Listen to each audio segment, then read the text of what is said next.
मैं हूँ सुबा।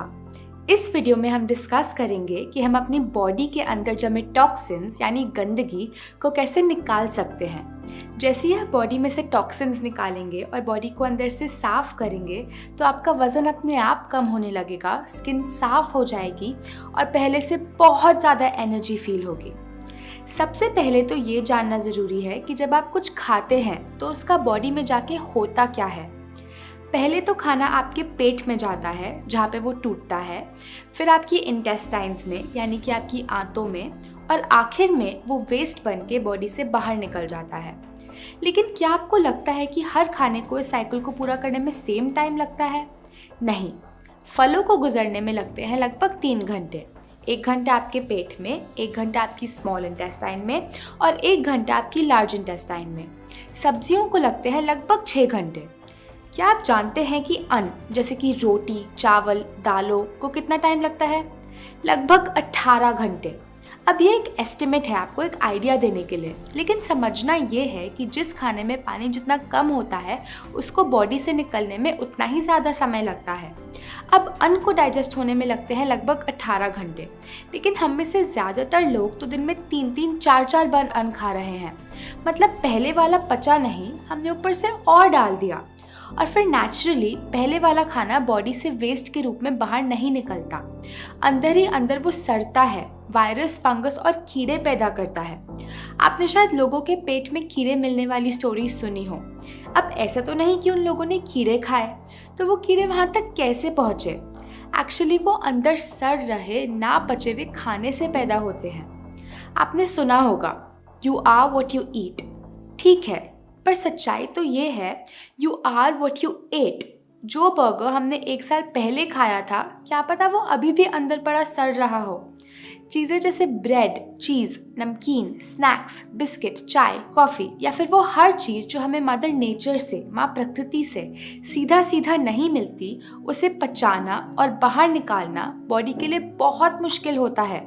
वो हमारी इंटेस्टाइन्स की दीवारों पे चिपक जाता है और एक मोटी लेयर बना लेता है। अंदर से हमारी इंटेस्टाइन कुछ ऐसी दिखती है। उस पे हज़ारों छोटे छोटे उंगलियों जैसे उभार होते हैं जिसे हम विलाई कहते हैं। इंटेस्टाइन पर जो भी लगा होता है, ये विलाई उसको अपने अंदर सोख लेते हैं और ब्लड में भेज देते हैं, और ब्लड के ज़रिए वो बॉडी के हर अंग में पहुंच जाता है। अब अगर इंटेस्टाइन की दीवार पे गंदगी जमी होगी तो जाहिर सी बात है कि विलाई गंदगी को ही सोखेंगे। फिर ये गंदगी बॉडी के अलग अलग अंगों में पहुंचकर उनके काम को डिस्टर्ब करती है और उसे हम कह देते हैं बीमारी।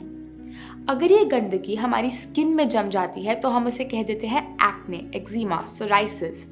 अगर ये स्टोन बन के किडनी या गॉल ब्लैडर में जम जाती है तो हम इसे कहते हैं पथरी। ऐसे ही मोटापा, अगर आपको वज़न कम करना है तो अंदर से गंदगी को निकालना होगा। अगर ये गंदगी ब्लड को भारी कर देती है और हार्ट को ब्लड को पंप करने के लिए ज़्यादा प्रेशर लगाना पड़ता है तो हम इसे कहते हैं हाई ब्लड प्रेशर। अगर ये ओवरीज में गांठ या सिस्ट बन के जम जाती है तो हम इसे कहते हैं PCOD, मेंस्ट्रुअल डिसऑर्डर्स। अगर ये इंटेस्टाइन्स में जम जाती है तो हम इसे कह देते हैं कब्ज, और कब्ज सभी बीमारियों की जड़ है। अगर ये हमारे एयरवेज में जम जाती है तो हम इसे कहते हैं एस्थमा। अगर हमारी आर्टरी में जम जाती है तो हम इसे कह देते हैं कोलेस्ट्रॉल। आज ये शायद एक छोटी सी बीमारी बन के बैठी हो, लेकिन अगर हमने इसको साफ नहीं किया तो कल को ये बहुत डेंजरस बीमारी बन के बाहर आ सकती है, जैसे ट्यूमर या फिर कैंसर सेल। तो जब आप इस गंदगी को बाहर निकालेंगे तो सारी बीमारियां अपने आप ठीक हो जाएंगी, क्योंकि जो बॉडी अंदर से साफ है उसमें कोई बीमारी हो ही नहीं सकती। हमारी ये ह्यूमन बॉडी माँ प्रकृति की एक बहुत कीमती गिफ्ट है। थोड़े दिनों बाद हम इसे माँ प्रकृति को वापस लौटा देंगे। जब तक के लिए हमारे पास है, हमारी ड्यूटी है कि हम इसे साफ रखें, बहुत सारी हेल्थ और एनर्जी के साथ, जैसा उन्होंने इसे हमारे लिए बनाया है। मान लीजिए एक गाड़ी है जो पेट्रोल के लिए बनी है। अगर आप उसके टैंक में पेट्रोल की जगह डीजल डाल देते हैं तो क्या वो चलेगी? नहीं। तो पहले आपको डीजल को निकालना होगा और फिर पेट्रोल डालना होगा। ऐसे ही आपकी बॉडी के साथ है। बनी तो थी वो इसके लिए, लेकिन डाल दिया हमने ये, तो कैसे चलेगी? तो पहला स्टेप है गंदगी को निकालना और फिर सही खाना अंदर डालना। इस वीडियो में हम सिर्फ स्टेप 1 की बात करेंगे और अगली वीडियो में स्टेप 2 की। तो प्लीज़ आप इस वीडियो को एंड तक देखें क्योंकि मैं आपको बताने वाली हूँ कि आपको कल से एग्जैक्टली क्या करना है। पहली चीज़ जो आपको शुरू करनी है वो है 16 घंटे उपवास। अब आप उपवास का नाम सुन के डर मत जाना, मेरा आपसे प्रॉमिस है कि ये मुश्किल नहीं होगा। देखिए, जो शक्ति आपके अंदर से गंदगी, टॉक्सिन को निकालेगी, बीमारी ठीक करेगी, वज़न को कम करेगी, वो शक्ति आपकी बॉडी के अंदर ही बैठी है, ना कि किसी दवाई या बॉटल या इंजेक्शन में। जो डॉक्टर आपको ठीक करेगा वो आपके अंदर ही बैठा है और उपवास करने से आप उसको अपना काम करने का मौका देते हैं। और इसका प्रूफ है, जब आपकी हड्डी टूटती है तो उस पर प्लास्टर लगता है, उसे एक जगह स्टेबल रखने के लिए, उसे आराम देने के लिए। थोड़े दिनों बाद वो हड्डी खुद ब खुद जुड़ जाती है। ऐसा तो नहीं कि उस प्लास्टर में कोई दवाई है। तो वो कौन सी शक्ति है जो इस हड्डी को जोड़ती है? वो है आपकी प्राण शक्ति, यानी कि आपकी हीलिंग पावर। ये प्राण शक्ति बहुत पावरफुल है। अगर ये इतनी बड़ी हड्डी को जोड़ सकती है तो क्या ये आपके सिस्ट या स्टोन नहीं तोड़ सकती? क्या ये अंदर जमी गंदगी नहीं निकाल सकती? क्या ये diabetes, high blood pressure, obesity या अर्थराइटिस नहीं ठीक कर सकती? ज़रूर कर सकती है, क्योंकि प्राण शक्ति को नहीं पता बीमारी का क्या नाम है। ये नाम तो हमने दिए हैं। जब प्राण शक्ति अपना इलाज करना शुरू करती है तो सब कुछ ठीक कर देती है, चाहे बीमारी कहीं भी हो और कितनी भी पुरानी क्यों ना हो। अब आइए प्राण शक्ति का काम करने का तरीका जानते हैं। प्राण शक्ति एक बार में एक ही काम ढंग से कर सकती है, खाने को पचाने का काम यानी डाइजेशन का काम, या फिर इलाज यानी हीलिंग का काम। हम प्राण शक्ति को हीलिंग करने का मौका ही नहीं देते, हम उसे हमेशा डिस्टर्ब करते रहते हैं। पता है कैसे? हमेशा खाते रहने से। जैसे ही हम कुछ खाते हैं, प्राण शक्ति हीलिंग का काम रोक देती है और डाइजेशन का काम शुरू कर देती है। अनफॉर्चुनेटली हम हमेशा ही खाते रहते हैं। नाश्ते में हमने खाए 2 टोस्ट ब्रेड के, वो डाइजेस्ट हुआ नहीं। लंच में हमने चावल और डाल दिए, वो डाइजेस्ट हुआ नहीं। डिनर में हमने 2 रोटी और डाल दी। तो प्राण शक्ति दिन में 24 घंटे, हफ्ते में 7 दिन खाना ही डाइजेस्ट करती रहती है और हीलिंग का टाइम ही नहीं मिलता। अगर आप चाहते हैं कि प्राण शक्ति हीलिंग करे तो आपको समय समय पे डाइजेशन को ब्रेक देना होगा। हम सजेस्ट करते हैं कि आप रोज़ रात 16 घंटे का ब्रेक दें। मान लीजिए आपने डिनर रात को 8 बजे खाया, तो अगले दिन दोपहर 12 बजे तक कुछ मत खाइए। 12 बजे आप अपने दिन का पहला सॉलिड मील लीजिए। तो आप दिन में 16 घंटे उपवास कर रहे हैं और 8 घंटे के अंदर अंदर खा रहे हैं। इसको कहते हैं 16 घंटे उपवास, 16 आवर फास्टिंग। दोपहर 12 बजे से पहले आप जूस ले सकते हैं। आप पानी, नारियल पानी या कोई भी सब्जी का जूस ले सकते हैं, लेकिन फ्रूट जूस, चाय, कॉफ़ी या दूध बिल्कुल नहीं लेना। अब सुनने में जितना मुश्किल लगता है उतना है नहीं, क्योंकि 16 में से ज़्यादातर समय तो आप सो ही रहे होंगे। आजकल हमें फास्टिंग करना कुछ अब नॉर्मल सी चीज़ लगती है, बट एक्चुअली माँ प्रकृति ने हमारी बॉडी को टाइम टाइम पे फास्टिंग करने के लिए ही बनाया है। हमारे पूर्वजों के पास सुपरमार्केट, रेफ्रिजरेटर या पूरे साल खाना नहीं अवेलेबल होता था। कभी कभी उन्हें खाने को कुछ भी नहीं मिलता था और वो बिना खाए रहते थे, क्योंकि हमारी बॉडी समय समय पे फास्टिंग के लिए अडेप्टेड है। अब नॉर्मल तो ये है कि हम दिन में हर वक्त खाते ही रहते हैं। आपको दिन में कौन से 16 घंटे उपवास करना है वो आपकी मर्जी। हो सकता है कि दोपहर 12 बजे तक कुछ ना खाना आपके लिए ज़रा मुश्किल हो, लेकिन आपको दिन का आखिरी भोजन शाम 6 बजे खाने में कोई प्रॉब्लम ना हो। ऐसे में आप शाम 6 बजे से लेकर अगले दिन सुबह 10 बजे तक उपवास करें। अगर आप जॉब करते हैं और आप डिनर रात को 9 बजे लेते हैं, तो कम से कम इतना तो कीजिए कि अगले दिन दोपहर 1 बजे तक कुछ सॉलिड मत खाइए। ऐसे रोज़ 16 घंटे उपवास के थ्रू प्राण शक्ति को थोड़ी हीलिंग का टाइम रोज़ मिल जाता है। अगर आपको 16 घंटे बहुत ज़्यादा लगते हैं तो कोई बात नहीं, आप 14 घंटे उपवास से शुरुआत कीजिए। धीरे धीरे उसको 16 तक लेके जाइए, कोई बात नहीं। 12 घंटे उपवास तो शायद आप अभी भी कर रहे होंगे। मान लीजिए आपने डिनर रात को 8 बजे खाया और अगला भोजन अगले दिन दोपहर 12 बजे। आपका डिनर अगर हल्का है तो करीब 6 घंटे में डाइजेस्ट हो जाएगा। तो रात 8 बजे से लेकर सुबह 2 बजे तक आपके डाइजेशन आवर्स चल रहे हैं, यानी पचाने के घंटे। जैसे ही खाना डाइजेस्ट हो जाता है, प्राण शक्ति क्या शुरू कर देती है? हीलिंग। तो अगले 10 घंटे आपके हीलिंग आवर्स होंगे, यानी इलाज के घंटे।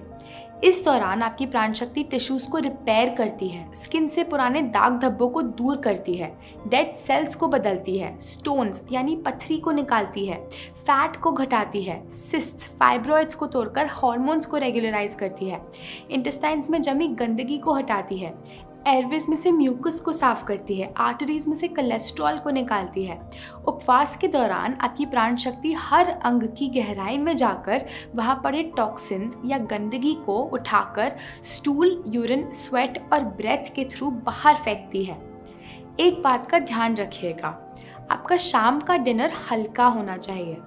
हम सजेस्ट करते हैं कि आप रात को सिर्फ सैलेड या सूप खाएं। अगर आप कुछ भारी खा लेते हैं जैसे कि चपाती, चावल या दाल, तो उसको डाइजेस्ट होने के लिए ज़्यादा टाइम लगेगा और प्राण शक्ति को हीलिंग आवर्स नहीं मिलेंगे। हम आपको ये डाइट प्लान सजेस्ट करते हैं। सुबह उठने के थोड़ी देर बाद जूस लीजिए, जैसे कि नारियल पानी या सबसे अच्छा सफ़ेद पेठे का जूस। ये नहीं अवेलेबल हो तो किसी भी सब्जी का जूस पी लें। फिर 2 घंटे बाद नाश्ते में एक बड़ी प्लेट मौसम के कोई भी फल लीजिए। फिर लंच में आप अन्न ले सकते हैं, जिसमें आप सात्विक सब्जी और सात्विक रोटी ले सकते हैं, जैसा कि हमने आपको अपने चैनल पे दूसरी वीडियोस में दिखाया है। ध्यान रखें, अन्न कम से कम लेना है और सब्जी ज़्यादा। फिर डिनर में आप सूप या सैलेड ले लीजिए। बीच में भूख लगे तो नारियल पानी या कच्चे नारियल की गिरी लें। इस लाइफस्टाइल को आसान बनाने के लिए मैंने आपके लिए कुछ बहुत टेस्टी सात्विक रेसिपीज़ डिज़ाइन करी हैं, जिसमें से कुछ हमारे YouTube चैनल पे हैं, लेकिन सारी रेसिपीज़ के लिए आप हमारी रेसिपी बुक को ऑर्डर कर सकते हैं, जिसका लिंक इस YouTube वीडियो के डिस्क्रिप्शन में दिया है। अच्छा, एक बात का ध्यान रखना, कभी ओवर ईटिंग नहीं करना। Too much of a good thing is not that good. ये नहीं सोचना, अरे मैं तो इतना हेल्दी खा रहा हूँ तो कितना भी खा सकता हूँ। टेबल पे उठने से पहले पेट में थोड़ी जगह हमेशा खाली छोड़ना। आपकी बीमारी कितनी जल्दी ठीक होती है ये इस पे डिपेंड करता है कि आप बॉडी को कितने हीलिंग आवर्स देते हो। अगर आप रोज़ 16 घंटे उपवास कर रहे हैं तो एक हफ्ते में आपने दे दिए 112 हीलिंग आवर्स, एक महीने में आपने दे दिए करीब 450 हीलिंग आवर्स, 3 महीने में 1500 हीलिंग आवर्स, और 1500 हीलिंग आवर्स में सभी बीमारियां diabetes, cholesterol, PCOD, thyroid, high blood pressure जड़ से ठीक हो सकती हैं। अगर आपकी एज कम है तो आपको इससे भी ज़्यादा कम समय लगेगा, क्योंकि बच्चों में प्राण शक्ति और भी ज़्यादा होती है। बस डाइट को फॉलो करना मत भूलिएगा, वो उतनी ही ज़रूरी है जितनी कि फास्टिंग। अभी उपवास पर एक डॉक्यूमेंट्री भी बनाई गई थी, आइए उसका एक छोटा सा पार्ट देखते हैं। हम यहाँ ऐसा कर रहे हैं कि हर तरह की टाइप 2 डायबिटीज और उससे होने वाली दिक्कतों को दूर कर रहे हैं उपवास से। ये कैलोरीज कम करने से बहुत अलग है। उपवास 6 गुना बेहतर है इस खतरनाक चर्बी से मुक्ति पाने के लिए। सबसे पहला जो मुझे फर्क दिखा वो है वजन का कम होना। मैंने 7 दिनों में 9 किलो वजन कम किया है। मैंने 18 किलो वजन कम किया और वापस कभी नहीं बढ़ा। मैंने करीब 40 किलो वजन कम किया है और अभी भी कर रही हूँ। असल में पहले से ज्यादा कसरत कर सकते हैं। मैं हमेशा खाली पेट कसरत करता हूँ उपवास के दौरान। मैं एक दिन में 210 यूनिट इंसुलिन लिया करती थी और अब वो सारी छूट गई है। उपवास ने मेरी जान बचा ली। ये दवाई से भी अच्छा है। मैं हाई ब्लड प्रेशर और कोलेस्ट्रॉल कम करने की दवा ले रही थी और वो 2 हफ्ते बाद आई और उसका ब्लड प्रेशर नॉर्मल था, और अब मैं कोई दवा नहीं ले रही हूँ। उपवास उतना ही प्रभावकारी है जितनी की कीमोथेरेपी। मेरी गांठ लगातार कम होती रही और अब बिल्कुल खत्म हो गई। No cancer. 21 साल से मैं हूँ cancer free. Isn't that amazing? दुनिया का हर धर्म हमें उपवास करना सिखाता है, चाहे वो एकादशी हो, रोज़ा हो या गुड फ्राइडे हो। मैंने इंडिया के कुछ गहरे वेदों को स्टडी किया है, जैसे आयुर्वेदा, नेचुरोपैथी, योगा, और सभी इस एक सिद्धांत का पालन करने को बोलते हैं। जब आपको दोपहर तक खाने के बारे में नहीं सोचना पड़ता तो आप पहले से ज़्यादा प्रोडक्टिव होते हैं। आप दिन में पहले से ज़्यादा काम निकाल पाते हैं, क्योंकि आपको हर समय खाने के बारे में नहीं सोचना पड़ता। Okay, let's move on. Please आप इस वीडियो को एंड तक देखें, क्योंकि मैं आपको डिटॉक्स करने के 2 और इम्पॉर्टेंट तरीके बताने वाली हूँ जो मैंने अपने गुरुओं से सीखे। और इस वीडियो को अपने सारे फ्रेंड्स और फैमिली के साथ शेयर करें ताकि माँ प्रकृति की ये नॉलेज इंडिया के हर घर तक पहुँचे और सभी बिना दवाइयों के ठीक हो सकें। इस चैनल को ज़रूर सब्सक्राइब करें और नीचे दिए गए बेल बटन को दबाएं ताकि आपको हमारी नेक्स्ट वीडियो का अपडेट मिलता रहे। दूसरी चीज़ जो आपको शुरू करनी है वो है एनेमा। सिर्फ क्योंकि हम रोज़ बाथरूम जा रहे हैं तो ज़रूरी नहीं कि हमारी इंटेस्टाइन साफ हैं। मान लीजिए आप 30 साल के हैं। क्या आपने कभी 30 साल पुराने घर के प्लम्बिंग पाइप्स देखे हैं? उसमें से रोज़ पानी और गंदगी ज़रूर गुजर रही है, लेकिन 30 सालों के बाद उसकी दीवार पे इतनी गंदगी इकट्ठा हो जाती है कि किसी भी चीज़ का गुजरना मुश्किल हो जाता है। ऐसा ही कुछ हमारे साथ है और हर रोज़ हमारी इंटेस्टाइन में और ज़्यादा गंदगी जमा हो रही है। हमें कुछ ऐसा चाहिए जो इस गंदगी की हार्ड लेयर को सीधा मेल्ट कर सके। ये वैसे ही है जैसे हमारे बर्तनों के नीचे चिपक जाती है। हम इसे कैसे निकालते हैं? पानी में भिगोकर। उचित समय दिया जाए तो पानी लगभग हर चीज़ को घोल सकता है। तो अब हम अपनी इंटेस्टाइन्स में पानी कैसे लें? एनेमा के थ्रू। ऐसा एनेमा लें जो कुछ ऐसा दिखता है। कुछ केमिस्ट इसको अपने पास रखते हैं, वरना आप इसे ऑनलाइन भी खरीद सकते हैं और ये काफ़ी सस्ता होता है। इसको 2-3 बार पानी से धो लें और फिर एनेमा पॉट में 200 से 300 ml साफ पानी भर लीजिए। इसको लेने की बेस्ट जगह है आपका बाथरूम।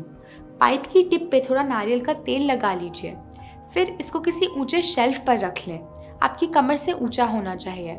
ज़मीन पे कोई मैट बिछा लीजिए और फिर घुटनों के बल उल्टा लेट जाइए और पाइप को सिर्फ 2 इंच रेक्टम के अंदर डाल लें। एक हाथ से पाइप को पकड़े रखें ताकि वो बाहर ना गिरे। जल्दी ही पानी एनेमा पॉट से खाली होकर आपकी इंटेस्टाइन्स में भर जाएगा। फिर पाइप को बाहर निकाल लें और पानी को करीब 10 मिनट तक अंदर होल्ड करके रखिए। बीच में थोड़ा वॉक कर लें। अपने पेट की मसाज करते रहिए ताकि गंदगी अंदर अपनी जगह छोड़ने लगे। जब आपको बाथरूम जाने का प्रेशर हो तो बाथरूम जाइए और आप देखकर सरप्राइज हो जाएंगे कि अंदर कितनी गंदगी, कितने टॉक्सिन्स जमे पड़े थे। ये बिल्कुल सेफ है। अनसेफ तो ये है कि हम वो सारे टॉक्सिन्स को अपने अंदर सारा दिन लेके घूमते रहते हैं। जब मुझे इसके बारे में पहले पता लगा तो मैंने अपने गुरु से कहा, मैं आपकी हर बात मान लूँगी लेकिन मैं एनेमा कभी नहीं करूँगी। लेकिन मेरा विश्वास कीजिए, सिर्फ एक बार इसको लेने के बाद ये बिल्कुल नॉर्मल लगने लगा। जब हम दांत ब्रश करते हैं तो हम ये नहीं सोचते, छी मैं नहीं दांत ब्रश करूँगी क्योंकि वो कितने गंदे हैं। तो हम अपनी इंटेस्टाइन्स के बारे में ऐसा क्यों बोलें? सबसे अच्छा तो है कि आप एनेमा खाली पेट लें, सुबह पेट साफ होने के बाद। अगर सुबह नहीं ले पाते तो दिन में कभी भी ले लीजिए। बस आपके खाने और एनेमा के बीच में 2 से 3 घंटे का गैप रखिए। अगर आप ये लाइफस्टाइल अभी फॉलो करना शुरू कर रहे हैं तो इसे 3 हफ्तों तक रोज़ एक बार लीजिए। 3 हफ्तों के बाद रोज़ नहीं लेना, सिर्फ हफ्ते में एक बार या ज़रूरत पड़ने पर लेना है। चिंता ना करें, इसकी आदत नहीं पड़ेगी। अगर आपको कोल्ड, कफ, बुखार, वॉमिटिंग, पेट दर्द या कोई भी ऐसी छोटी बीमारी आती है, इसको दिन में 2 से 3 बार लीजिए। डिटॉक्स का तीसरा तरीका, ठंडी पट्टी यानी वेट पैक। कभी कभी ये गंदगी हमारे ब्लड में जम जाती है और उसको सर्कुलेट करने का बेस्ट तरीका है ठंडी पट्टी। एक वाइट कॉटन का कपड़ा लीजिए, करीब 1 मीटर चौड़ा और 2.5 मीटर लंबा। इसको लंबी पट्टी में फोल्ड कर लें, करीब 10 इंच चौड़ी। फिर इसको ठंडे पानी में भिगोकर निचोड़ लें। पानी उतना ही ठंडा होना चाहिए जितना आप आसानी से सहन कर सकते हैं। पट्टी को पेट के चारों ओर ऐसे लपेट लें और फिर टक कर लें ताकि वो गिरे ना। आपकी नाभि पट्टी के बीच में रहनी चाहिए।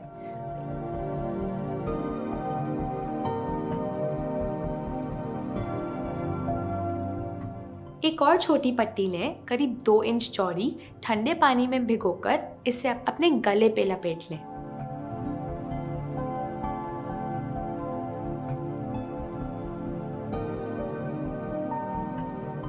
एक और छोटी पट्टी लें, ठंडे पानी में भिगोकर अपने माथे पे लपेट लें।